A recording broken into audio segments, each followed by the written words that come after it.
From Jorge Masvidal assaulting Colby Covington on the streets, to TJ Dillashaw's need for extra assistance that got him suspended, here are some UFC fighters who ruined their careers in seconds. Starting with Jorge Masvidal. Masvidal was one of the first people to fight well, but his life as an MMA fighter has been full of ups and downs. From the beginning, he fought the top-ranked UFC contenders, but he always lost in split decisions. It all went down in 2022 during a grudge match against his old friend, Colby Covington. Now, this fight could have gone really well if things had not gone south. Sadly, he lost because Covington beat him for 5 rounds and won by a unanimous decision. It was the expected result, so no one held it against him. But what really made people dislike him was when he ambushed Colby outside a Miami restaurant. Yikes! That was uncalled for, and fans turned against him after that. But he isn't the only fighter who sabotaged things for himself though.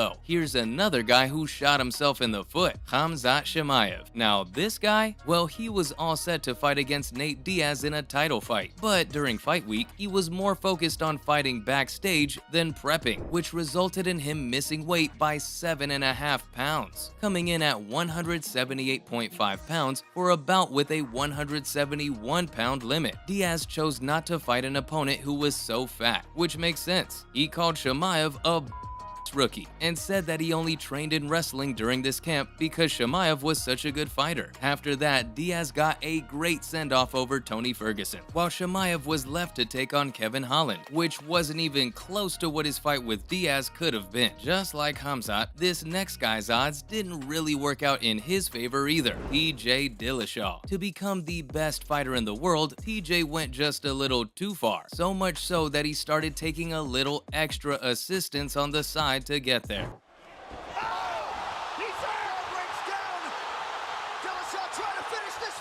After testing positive for recombinant human erythropoietin, or RUEPO for short, he agreed to a 2-year suspension. RUEPO is a drug used by athletes, especially in cycling events, and gave them enough energy to train for longer. Now, Dillashaw was already the bantamweight champion when he chose to move down to the flyweight division. He was trying to become the 4th person ever to hold 2 UFC division titles at the same time. But Henry Cejudo won a January fight that everyone was looking forward to with a knockout in the first round. After the test came out positive, he became really unpopular and lost his bantamweight title, confessing that he took the drug to help him lose weight to go to the 125-pound division didn't help his case at all. Now, this next guy's just straight up prone to drama, Jon Jones. But the most terrible time was definitely when he was involved in a hit-and-run car accident while drunk, as if that wasn't bad enough already. He also tried to abandon the car and run away from the scene. That's not all though. He even went back to grab some cash and other items before leaving. Now that can't be accidental at all. After that, the UFC kicked him out and took away his crown. And what do you know? He messed up again the following year. Jones was taken out of future fights in 2016 after the USADA said he'd broken an anti-doping policy, which led to a 1-year ban. The next thing that happened was that a second title was taken away from him. This made him the first fighter ever to be stripped twice. Some fighters will even mess up not because of what they do, but what they say. And this next one pretty much ruined her pristine reputation. Rose Namajunas. She had won the UFC strawweight title twice, but after getting a chance to play for the title against China's Weili Zhang, she broke up with the Middle Kingdom. When asked how she felt about Zhang, she told the reporter, "Better dead than red." Namajunas' family was from Lithuania, and many of them died under communism, so she had a grudge against people who believe in left-wing ideas. But many people thought she went too far with what she said. Some people said that her ideas about communism and China's government system were fair, but that she was unfair to Zhang. In the end, Zhang was just another rival who wanted the same thing. Namajunas tried to fix it afterwards, but it was too late. She did beat the winner to get her belt back, so in that way it worked out. But you know what else did? This next fighter's fighter's dirty tricks helped him win a fight, Aljamain Sterling, when he won his fight against Petr Yan at UFC 259. It wasn't entirely because he was a great fighter. Everyone questioned the results later after the fight, including the media and UFC president Dana White. The basis for the disqualification was that Yan had landed a hard knee on Sterling's face when he was on the ground, but the replay showed that the knee landing wasn't all that hard, and the way that Sterling had rolled on the ground made it look like he was pushing the referee to call it off. If you look at how Yan was already on his way to winning the 4th round, it makes sense that Sterling came under a lot of fire for this cheap trick. He might have won later in the rematch, but by then people were already doubtful about his skills. Still, no one expected this next fighter to lose the way she did. Ronda Rousey. She was one of the most famous pound-for-pound champions in women's MMA, who had never been defeated until then, but she lost in a crazy 2nd round knockout. It was absolutely insane. From the beginning of her fight against Holly Holm, it was clear that things weren't going to go in her favor at UFC 193. No matter how much Rousey tried to come at Holly, the preacher's daughter would find some way to keep dodging it and keep Rousey's arm at bay. Now, avoiding a clinch isn't easy at all, but Holm managed to do it. Sadly, Rousey kept trying to come at her opponent with the same moves, even after she could see it wasn't working, but Holm was good at responding. However, it all went down when one left hand came back at Rousey and a head kick from her opponent ended the fight. Then there are fighters who just don't deliver on the expected performance, like this next one, Paulo Costa. He turned in a pretty dead performance against Israel Adesanya for the middleweight title. Adesanya knocked out Costa in the 2nd round of the main event of UFC 253. During the 1st round, the winner was in charge. Costa was patient and didn't rush into an attack, but Adesanya took advantage of this by kicking Costa's legs over and over again. Costa was more interested in getting Adesanya to throw more than in throwing much himself. The champion was definitely in charge, but Costa's lack of movement and failure to score made analysts wonder what happened to the Borrachina, who had beaten every opponent up until this point. He made it even worse by blaming his loss on drinking too much before the match. And believe me when I say that UFC fans do not like excuses, or sore losers for that matter. Sure, he might have rebranded after that and become a great fighter in the middleweight league, but this was the fight that pretty much ended the peak of his career. Now, this next guy went too far with the trash talk, and that might have just cost him his entire career. Colby Covington. Leading up to his fight against Damian Maia in Brazil at UFC Sao Paulo, he went too far by talking trash about his opponent and the country while being on their home soil. He made it worse by going on a rant against Brazilian fans and Tyron Woodley. Let's be real, once people heard him calling Brazil a dump and the people filthy animals, it was pretty much over for him. They might have liked him later, but this really hit his career hard. And there you have it. That's all for the UFC fighters who ruined their own careers in seconds. Thanks for watching, and I'll see you next time.